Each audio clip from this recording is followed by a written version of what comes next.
आज का किस्सा मुझे मिला था पिछले साल दिल्ली के उस एरिया में घूमते हुए जहां पर एक हिस्टोरिक मीनार खड़ी है। नाम बड़ा अजीब सा है उसका, चोर मीनार। लाल पत्थरों से बनी इस मीनार को अलाउद्दीन खिलजी ने तकरीबन 700 साल पहले बनवाया था। तब इसकी लंबाई 40 मीटर हुआ करती थी। इसमें बड़े बड़े 200 होल्स बनवाए गए। कहा जाता है खिलजी उन होल्स में चोरों के सिर कटवा कर रखवा दिया करता था, जिससे लोग डर जाएं और कोई गलत काम ना करें। वो उन लोगों के सिर भी कटवा देता था जो उसके अगेंस्ट कंस्पिरेसी किया करते थे। बेसिकली वो मीनार लोगों के दिल में खिलजी के लिए खौफ पैदा करने के काम आती थी। दरअसल पिछले साल एक शाम मैं उस एरिया में अपने फ्रेंड अमन के साथ एक फ्लैट देखने गया था। उसको वो 4 BHK फ्लैट खरीदना था। वो फ्लैट एक खूबसूरत सोसाइटी पद्मिनी एनक्लेव के 4th फ्लोर पर था, चोर मीनार फेसिंग। उस फ्लैट की बालकनी से चोर मीनार और उसके आसपास बने खूबसूरत गार्डन्स का बहुत ही ब्यूटीफुल व्यू दिखाई देता था। सामने खुला आसमान, ब्यूटीफुल गार्डन्स और एक ऐतिहासिक मीनार। फिर भी स्ट्रेंज बात यह थी कि उस फ्लैट का रेंट बहुत ही ज्यादा कम था। प्रॉपर्टी डीलर बार बार कह रहा था, पूरी दिल्ली में पता कर लेना, जो इतना अच्छा फ्लैट इस कीमत पर मिल जाए तो। और बस यही बात थी जो अमन को खटक रही थी। इतना अच्छा फ्लैट और इस कीमत पर? इसकी कोई वजह तो होगी। अब अमन का सारा फोकस उस वजह पर टिक गया था, और मेरा भी। मुझे तो उस फ्लैट में कदम रखते ही बड़ी वियर्ड सी फीलिंग हुई थी। वहां के एटमॉस्फेयर में कुछ अजीब सी नेगेटिविटी थी। लगा था जैसे कोई सुपरनैचुरल पावर है यहां जो मुझ तक पहुंचना चाह रही थी। हमने प्रॉपर्टी डीलर को 1-2 दिन में कंफर्म करने के लिए कहा और उस सोसाइटी में घूमने लगे। सोसाइटी के बैक गेट पर एक बूढ़ा वॉचमैन बैठा था। हमने उससे उस फ्लैट के बारे में पूछताछ की। उस फ्लैट का नाम सुनते ही उसके चेहरे का रंग उड़ गया, चेहरे पर खौफ दिखने लगा। और फिर उसने हमें जो किस्सा सुनाया, उसे सुनकर तो हमारे भी होश उड़ गए। वही किस्सा मैं आपको सुना रहा हूं। काफी सालों से बंद पड़े उस फ्लैट को पिछले साल एक फैमिली ने खरीदा था। दीपिका और पवन की छोटी सी प्यारी फैमिली, जिसमें उनका 8 साल का बेटा आर्यन भी था। आर्यन को शाम के वक्त बेडरूम की बालकनी में खड़े होकर अंदर बेडरूम की दीवार को देखना बहुत अच्छा लगता था, क्योंकि शाम के वक्त जब सूरज धीमे धीमे डूबता, आर्यन को उस दीवार पर एक बड़ी सी शैडो दिखा करती, चोर मीनार की शैडो, जिसमें बड़े बड़े होल्स बने हुए होते। उन होल्स में कुछ फुटबॉल के आकार की चीजें रखी हुई होती। वो शैडो उस पूरी वॉल को ऐसे ढक लेती जैसे कोई पेंटिंग बनी हो, चोर मीनार की काली painting. Mom, look at this, such a beautiful shadow. मगर दीपिका उसकी बात को इग्नोर कर देती, क्योंकि उसे वहां कुछ दिखाई नहीं देता था। उसे लगता आर्यन अपनी कार्टून सीरीज के नॉटी कैरेक्टर की तरह उसके साथ कोई मजाक कर रहा है। दीपिका, पवन, आर्यन अपने इस नए फ्लैट में बेहद खुश थे। उन्हें गीता जैसी अच्छी हाउस हेल्प भी मिल गई थी। इस बात से दीपिका बड़ी रिलैक्स थी कि अब वो भी अपने इंटीरियर डिजाइनिंग के करियर पर फोकस कर सकेगी। सब कुछ सही चल रहा था, मगर दीपिका नोटिस कर रही थी कि जब से इस फ्लैट में आए हैं, पवन बिजनेस अकाउंट्स को लेकर कुछ परेशान सा लग रहा है। वो देर रात तक स्टडी रूम में अपने सीए नितिन के साथ बैठा रहता है और अकाउंट्स बुक में सर खपाता रहता है। दीपिका ये सोचकर चुप रह गई कि क्या पता कंपनी में कोई मेजर इशू चल रहा हो। अभी उसे डिस्टर्ब नहीं करना चाहिए, बाद में आराम से पूछूंगी। मगर उसे क्या पता था, किस्मत उसे वो मौका फिर कभी नहीं देगी, क्योंकि उनके स्वीट होम पर एक काला साया पड़ चुका था, चोर मीनार का साया। 2 दिन बाद दीपिका को पवन के साथ एक पार्टी में जाना था। जब दीपिका पार्टी के लिए ड्रेस और एक्सेसरीज डिसाइड कर रही थी, तब उसने देखा उसका डायमंड नेकलेस मिसिंग था। उसने बहुत ढूंढा मगर कहीं नहीं मिला। दीपिका ने सोचा शायद नए घर की शिफ्टिंग में मिसप्लेस हो गया हो, मिल जाएगा कभी, अभी के लिए एक नया नेकलेस खरीद लेती हूं। दीपिका कनॉट प्लेस की एक फेमस ज्वेलरी शॉप पर गई। वहां उसने बहुत से नेकलेस देखे मगर कुछ पसंद नहीं आया। पता नहीं क्यों उस ज्वेलरी शॉप में उसे बहुत बेचैनी हो रही थी, धड़कनें बढ़ने लगी थी। लग रहा था जैसे कोई साया उसके पीछे खड़ा हो, कंधे पर हाथ रखे हुए। धीरे धीरे उसका सर ऐसा भारी होता गया जैसे उसके ऊपर कई सिरों का बोझ आ गया हो। उसे ठंडे मौसम में भी पसीने आने लगे थे। Are you all right ma'am? Jewellery shop की सेल्स गर्ल ने घबराई दीपिका को पानी देते हुए पूछा।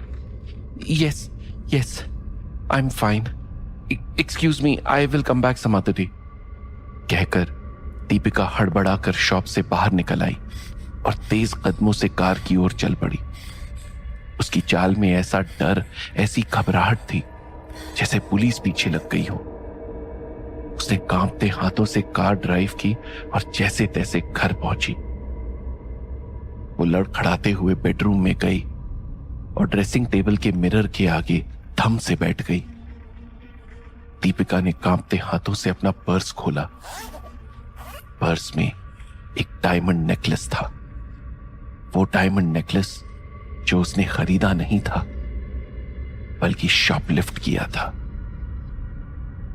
दीपिका कोई चोर नहीं थी, उसने लाइफ में कभी चोरी नहीं की थी। वो उस नेकलेस को आसानी से खरीद सकती थी, फिर भी उसने नेकलेस चुराया। कब, कैसे, क्यों? इन सवालों के जवाब तो खुद उसके पास भी नहीं थे। बाहर आसमान में सनसेट होने लगा था।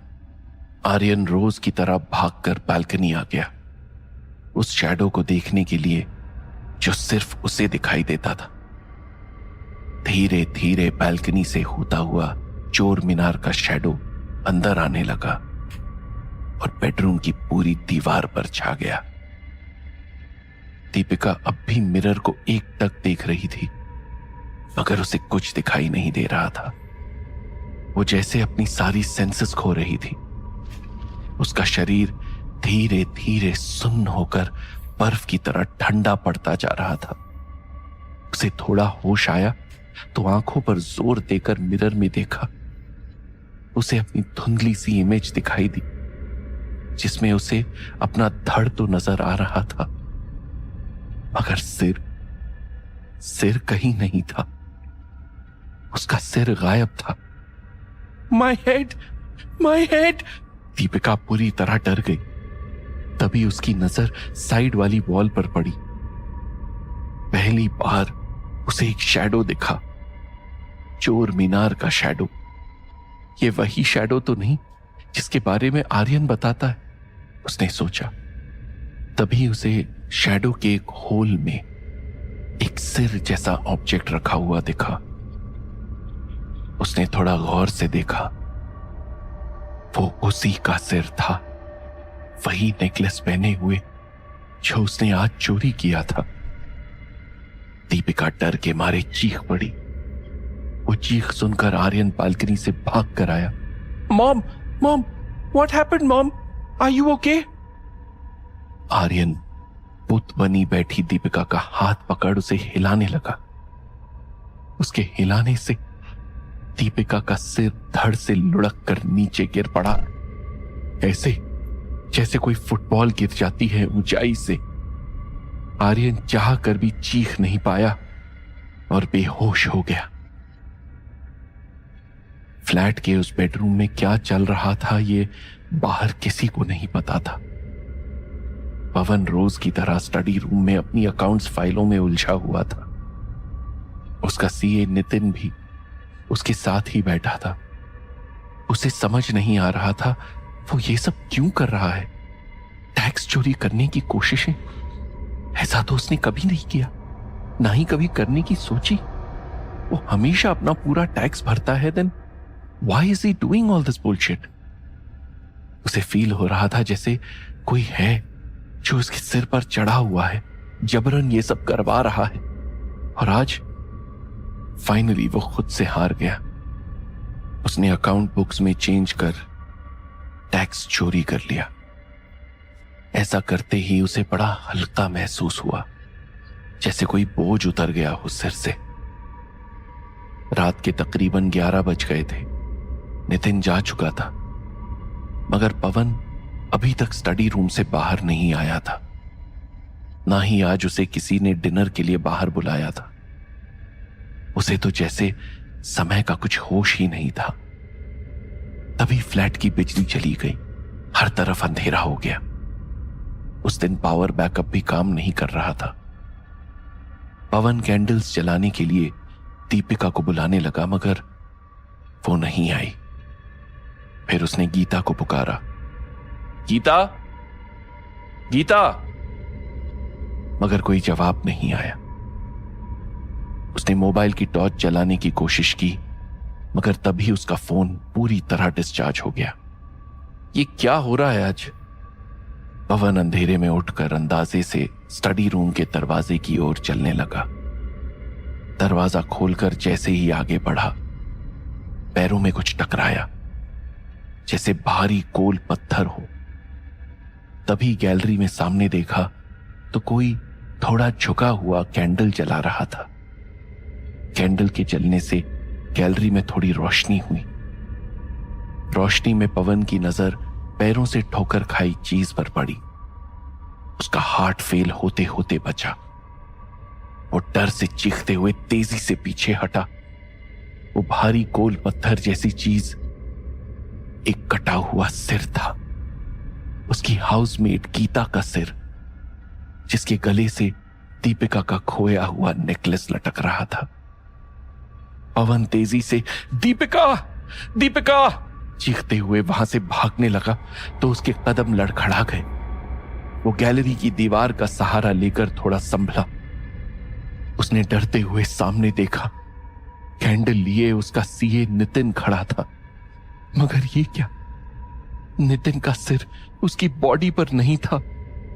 वो सिर कटी बॉडी थी और उस बॉडी के हाथों में वही महंगी घड़ी बंधी हुई थी जिसे पवन ने लंदन से खरीदी थी। पवन समझ नहीं पा रहा था ये क्या दिख रहा था उसे। ये कोई इल्यूजन था, सपना था, क्योंकि हकीकत तो नहीं हो सकती थी। Oh God, what the hell is going on in this house? कहते हुए उसने अपने सिर पर हाथ मारना चाहा, मगर उसका सिर तो वहां था ही नहीं। वो उसी पल से गायब हो चुका था जब उसने टैक्स चोरी की थी। अगले दिन उस सोसाइटी के कंपाउंड में 4 लाशें रखी हुई थी। दीपिका, पवन, गीता और नितिन की। चारों के सिर गायब थे। किसने उनका मर्डर किया, सिर कहां छिपाए, उसकी इन्वेस्टिगेशन पुलिस ने शुरू कर दी थी।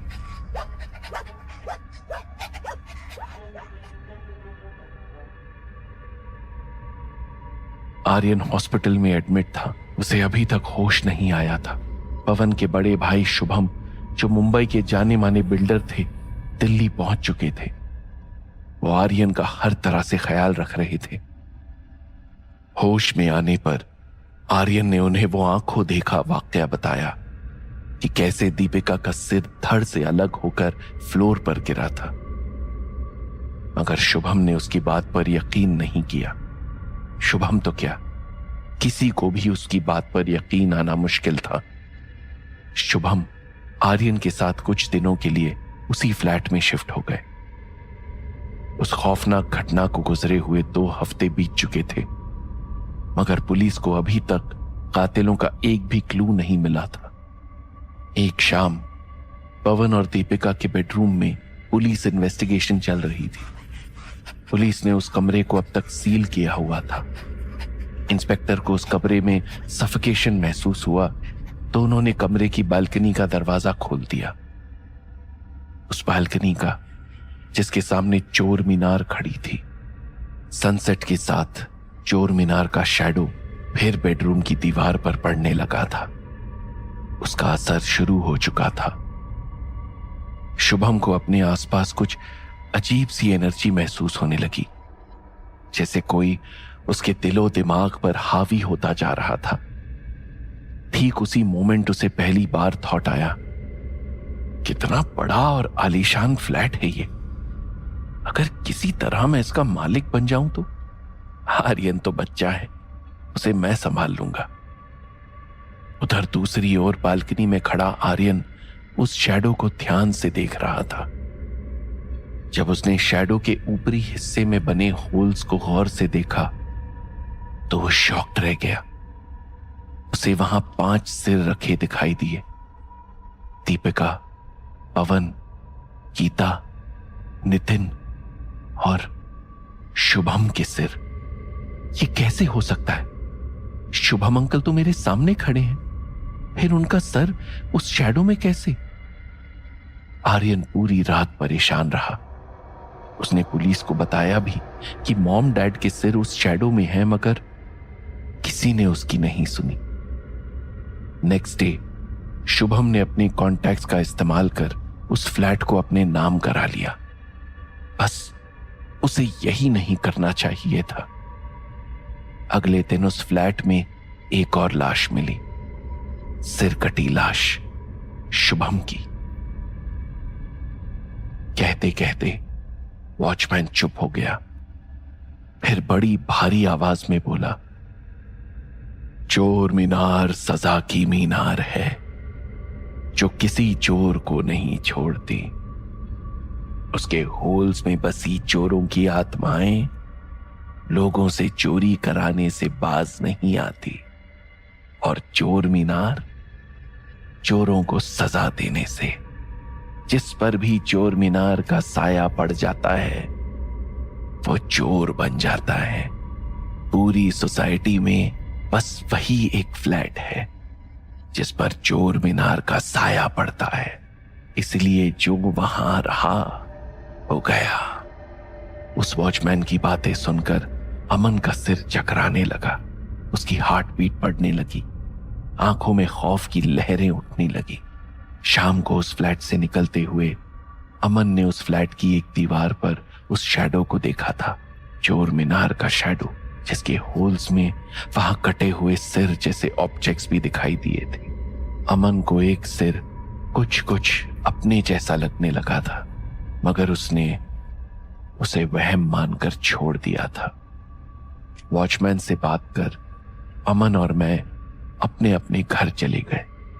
घर लौटने के बाद मुझे अपना वॉलेट कहीं नहीं मिला, और उसके बाद अमन भी नहीं। शायद चोर मीनार में एक और सिर सज चुका था, अमन का सिर।